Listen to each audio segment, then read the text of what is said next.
Hello everyone, this is Rick and welcome to Astral Club.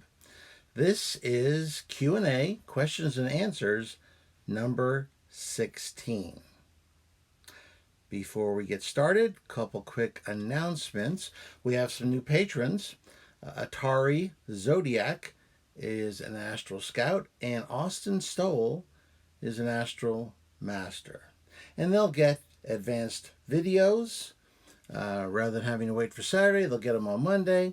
They can talk directly to me through the Patreon email. And I'm also starting to release some special Patreon content as well. If that sounds like something you might be interested in, there will be a link to Patreon in the description. The next announcement I want to make has been requested from Astral Guide School. They have some openings.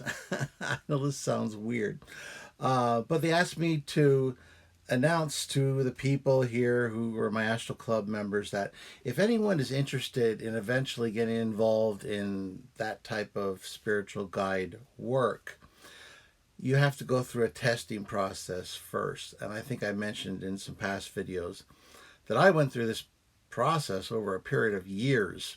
Essentially what happens is you ask to be tested as you fall asleep at night, and then you're subjected to a variety of tests that test your integrity and your strengths and weaknesses, things like that. I can't tell you exactly what it is because the testing is different for each individual.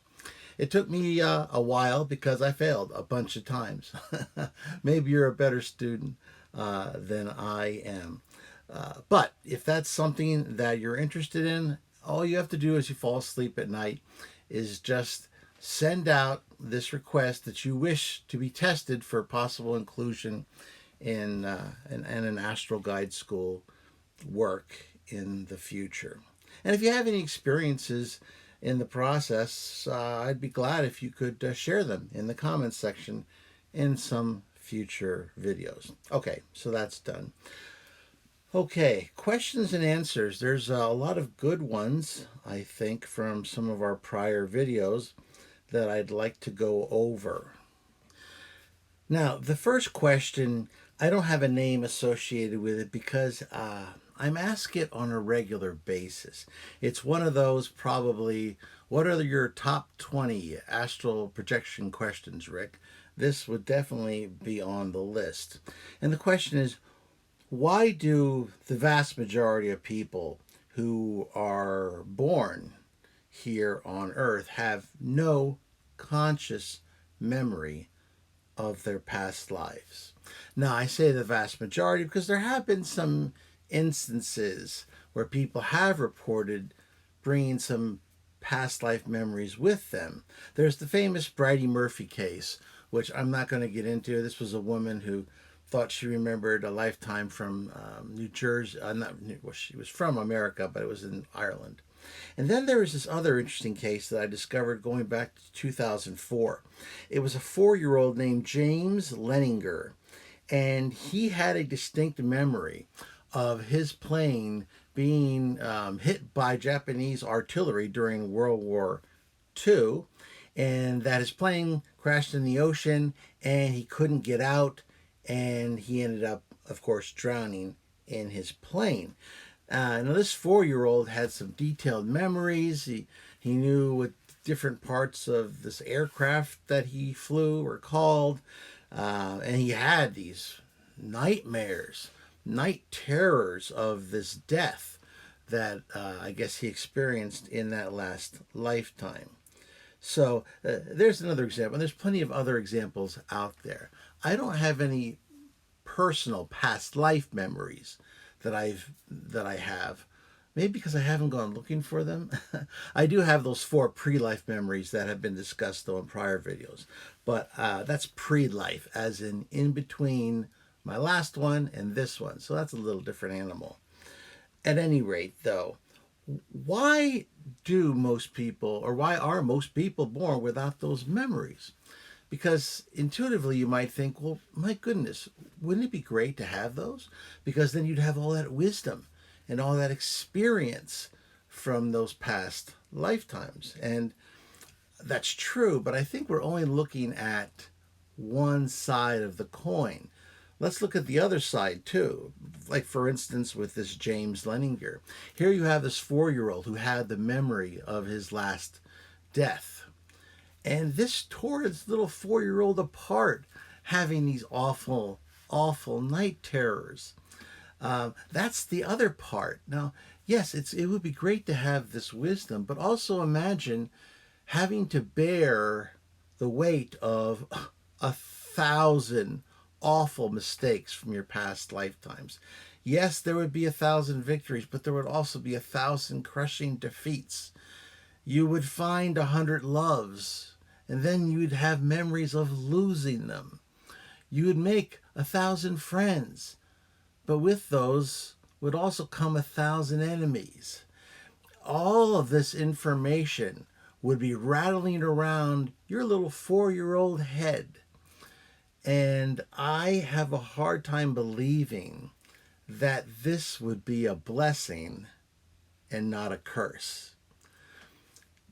I recall in elementary school, back in the ancient days, we had blackboards, good old-fashioned slate blackboards. I doubt they have them in classes nowadays, but the teacher would mark it up all day long with all the different problems. It was a very huge board. But at the end of the day, or certainly at the beginning of the next day's school, she'd have one of the kids wipe it. Because the whole idea here was clean slate, which is where that expression comes from.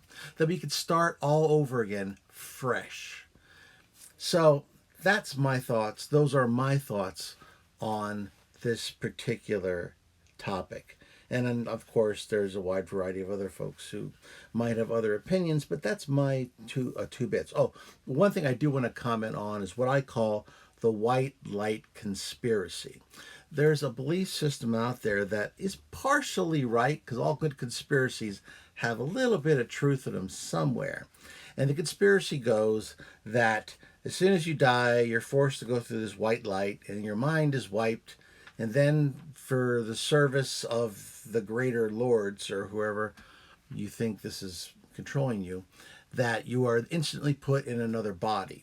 Interestingly enough, this is similar to a Scientology concept. L. Ron Hubbard said that there was implant stations on various planets, including Mars, I believe, where after death you were forced to come to this implant station and you were implanted with these false memories and then sent back to Earth. Now that's a Scientology belief, certainly not mine.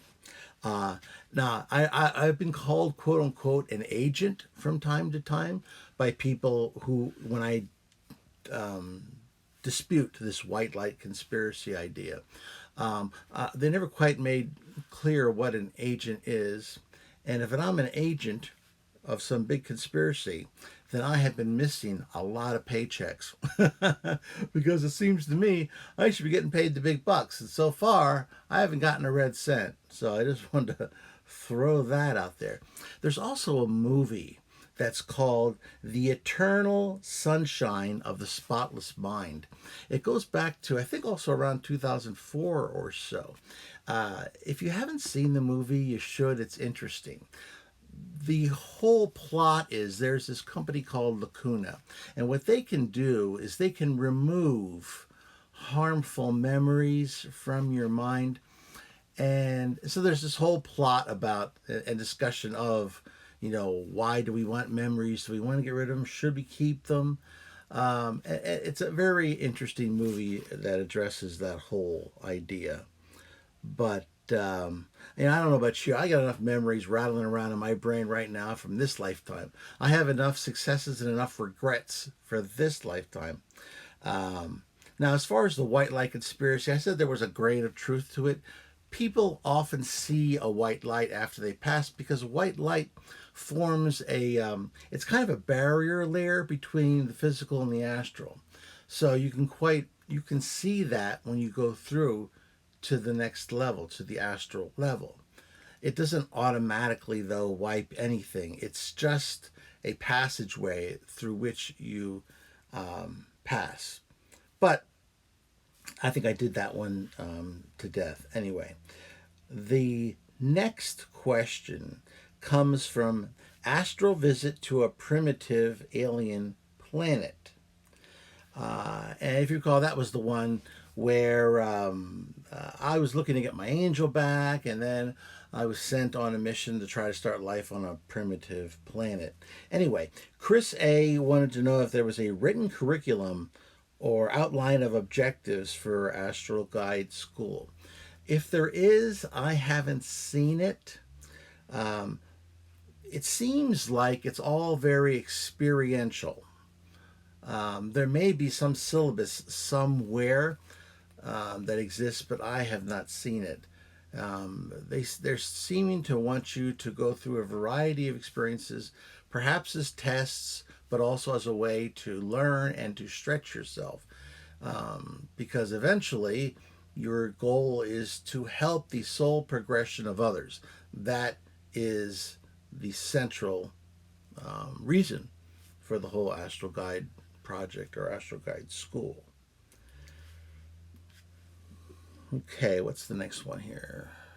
Oh, I do want to add, though, that there do seem to be also some other secondary objectives or ways that they're looking to encourage certain habits, certain abilities.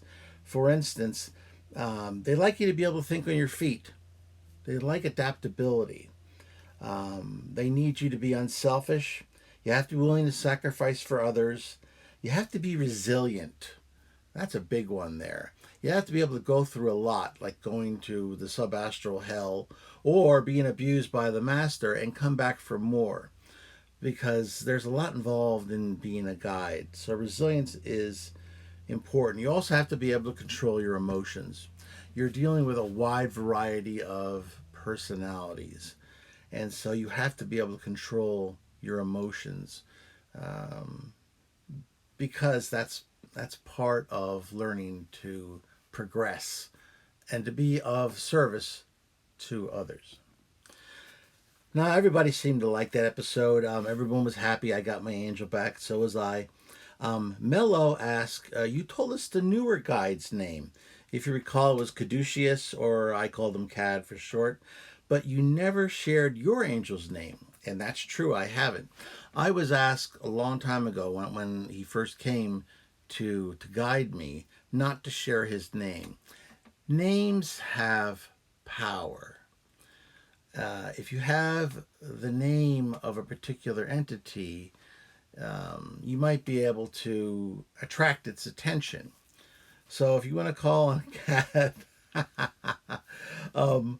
please, he's a nice guy. Don't abuse the privilege. Don't do that whole thing where you go to the mirror and you say Bloody Mary over 3 times or something. He's a nice millennial angel, so don't abuse that privilege. But anyway, my angel asked me to keep his name to myself. So you remember that South Park episode where Biggie Smalls, it was a Halloween episode, and if you went to a mirror, he said Biggie Smalls, yeah, he would show up. I don't know, it kind of reminds me of that whole thing. That was fun and a weird episode. Okay, on to the next question. Boris L. said, will you return to that planet in the future that you helped to start life on? Yes, I think I will do that. Naturally, I'll progress to the far future to do that, because I doubt. I mean, in a million years, maybe they'll get to a point where there's small multicellular forms, tops, a couple cells clumped together. I don't know. But perhaps I'll go further in the future and see if anything happened. I mean, maybe nothing happened. Maybe there was an extinction event. I don't know. But yes, I probably will check that out and see, if anything occurred. The next question comes from the video, which was Astral School Trip to Hell. If you recall, my Astral Guide School class took us to the subastral. And if you recall, they went down one passageway, I decided to go off on my own down another. Luis Chiquito wanted to, well, he says, how do you go on these surreal adventures, meeting souls, exploring the future, alien civilizations, and then wake up and go to work? Well, I've had a lot of practice. I've been having astral projections, nowhere near as involved as this. They have matured dramatically over time. But as a kid, I would routinely leave my body after I fell asleep and fly around and have little adventures that kids think are neat. And then I'd have to come back and go to school. So this is something that I've been doing my entire life. For me, it seems normal. I could see, though, how other folks might think that that would be a struggle. And at times, if I'm in a very intense experience, it will affect me the next day. But, it's something I've been doing my entire life. So I've had some time to, get used to this process. Creative777 asks, are all souls pure in the beginning, or are some created evil? From what I am aware of, there is no good or evil in and of themselves when you're talking about souls. They're very inaccurate terms that we talk about here. Basically, though, a soul is like a blank computer disk. It's got potential on it. It has intelligence. It has consciousness. But what direction it heads depends on its experiences, and it depends on some of the personality quirks that are inherent in that particular soul program. I would say that more accurate terms, rather than good and evil, would be service to self and service to others. People who are very selfish and all they do is care about serving themselves tend to go off on one particular path, whereas people whose orientation is helping others tend to go off on another path. So these are choices that are made somewhere along the way. But the soul itself, all it has is potential. There's no vast amount of pre-programming. There's just potential. And then it goes from there. On number 7, we have Lagartix. That was with 3 X's. What happened to the souls of Alexander the Great, Julius Caesar, Hannibal, Hitler, Stalin, and all the other famous warriors and conquerors after they died? Well, in many cases, they crossed over expecting great acclaim. And for the most part, they didn't receive it. Folks in the astral aren't as impressed by people who have caused the death of millions as we seem to be here on the physical. It depended on the orientation and the intention as to what all these individuals did. So there is some variation. But the bottom line is all these folks have one thing in common, is they believed that their will should be impressed upon a vast majority of other humans, and that if those humans didn't agree, then they needed to be killed. That is, is a profoundly anti-life type of orientation. So they had to deal with that. And, I don't know in any particular detail what happened to any of these particular souls. But let me just say, I wouldn't want to be them, because they're going to have to learn the error of their ways. And all of these individuals had very strong will. So they're going to have to go through an awful lot in order to realize the error of their ways. So, yeah, there's no big fan club waiting for these types of individuals when they pass over. Question 8. Venki N said, how would you define consciousness? Now, that sounds like a simple question. I remember when he asked it, I said, look, I'm going to discuss this in a future episode, because This is a heck of a question, and I could probably do a video just on this. Now, I asked this question myself, and I got this answer many years ago, so I can't take credit for the actual answer. However, I can take credit for my example, which I'm going to give you now because this is my example, and I hope it helps to bring home the answer to this question as to what is consciousness. Okay, let's go back to World War II again. And let's imagine that a plane has been shot up in battle by the Japanese, and it crash lands onto a South Pacific island that's not even on the map. It's never even been contacted before by the outside world. So the group of natives that creep up to this metal bird that fell from the sky have no knowledge of our modern world or this war or anything else. So they crawl into the wreckage and they find that all the crew is dead. But they hear a voice coming from the front of the plane. And they figure, oh, there must be someone who has survived. So they make their way up to what we know as the cockpit.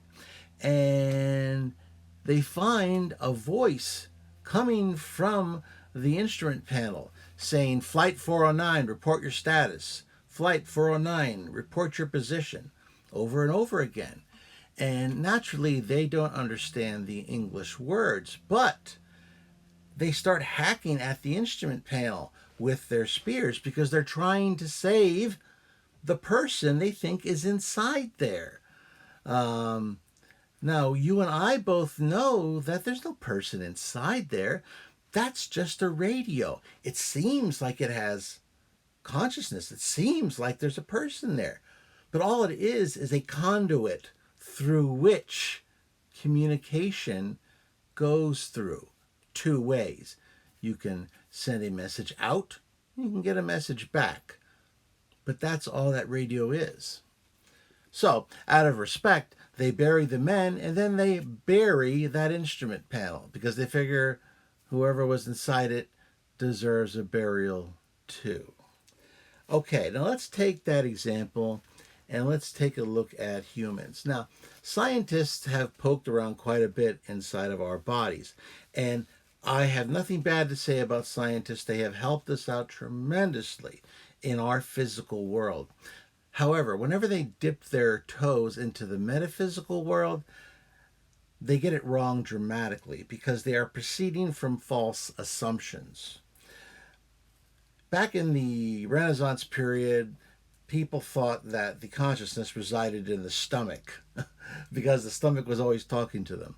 Eventually, though, our scientists said, no, it's coming from the brain because we see this tremendously involved piece of flesh machinery sending these signals all over the place. So this must be where our consciousness resides. But the problem is that no matter how much we poke around, no matter how much we take apart the brain, we can find out where, this particular sense is coming from and how someone speaks and what part they use for that process. But we don't find the consciousness, and we never will, because the consciousness is not resident in that human body. It's not resident in the brain. All our human bodies are, all our brains are, is radios. Now we're also computers too because we store all this information. But consider the brain as a radio. Our consciousness is elsewhere. It is in what you might call an oversoul on another plane. And that consciousness projects a portion of itself through the human body. And it appears that the consciousness is inside these bodies. But just like there is no human inside that radio, there's no consciousness inside the physical body. When the physical body dies, the consciousness does not die, any more than the guy who was actually sending that broadcast signal to that radio, any more than he died when that radio ceased to function. Okay? So when the human body dies, it dies, but that's a radio station that died. Um, and the source, the consciousness, is elsewhere. It's in that oversoul in another plane. It is safe. And in fact, it's progressing. I mean, it's not progressing, it's sending signals out in infinite numbers of other types of bodies that are projecting forth. And we send signals back with what we learn. So, scientists, it's very easy for them to think, well, when the human body dies, it's all over. Just like those South Pacific natives in my example thought, oh, when that radio stopped talking, the guy inside died. No, no. So let's give our scientists all the kudos they deserve for their physical work. But please, I want them to stay out of the metaphysics because it's just out of their depth. Okay, Miles Nuages wanted to know if the human sex pile was an extension of the subastral. You might recall that in an earlier episode, I mentioned that I encountered that huge amount of souls that were in a very low portion of the astral, and they were engaging in this huge sexual orgy. And in fact, Monroe reported the same thing. No, if you believe it, they're actually in a higher level than the subastral. They haven't sunk as far as they can go yet. So think about that for a second. Okay, the last two questions I'm going to talk about are very much related. Harry Kangu and CD, who is also known as Prez, by the way, asked similar questions. Harry wanted to know, will these beings in the subastral be there forever? And CD regretted that the Toad Man, who was the one that I found from my prior video when I visited that Philadelphia prison, that I offered to help, and he turned down this second chance, and she felt bad, and I gotta give her credit for feeling bad for this entity, that he turned down this second chance. There's always a chance for these individuals because the soul, no matter how much the astral body degrades, the soul falls into coma, but it doesn't die. It can't die. So there's always some chance that some entity, some guide, someone somewhere will hit upon the right formula, much like I did with Mary, to get them out of the subastral and to help to deliver them from this true hell. So there's always a chance at redemption. Okay, I have a lot more questions, but I'm going to probably do another Q&A because I've just got you guys just give me so many good questions that I can't cover them all in just one episode. So I'll probably do another one. If you liked that Q&A, why don't you hit the like button, share it with those of like minds, subscribe if you haven't already. I mean, 82% of you who listen to these videos subscribed, and that is an extremely high number. So I'm very happy with that, and I thank you for that. If you're one of those guys that just hasn't gotten around to subscribing, what do you got to lose? Hit the subscribe button. It's not going to cost you a dime. And this way you'll always get notifications when I put out a new video. And of course they come out every Saturday at 8:15 in the morning. And keep those questions and comments coming because, you know, I go through them and I try to pick the ones that I think will be the most interesting, but so many of them are good. I could do nothing but question and answers probably forever and wouldn't run out of ammunition. But anyway, okay, listen, that's it for this week. I thank you for everything that you've done for Astral Club. And if you, like I said, want to get involved in the guide work, start asking to be tested at night and let me know what kind of tests and maybe if you succeeded or didn't. If the test is personal, you don't need to get into details. You can just tell me whether you passed or not. Don't worry if you fail. I failed a bunch of times. Okay, I'm Rick, and I will see you on the astral plane.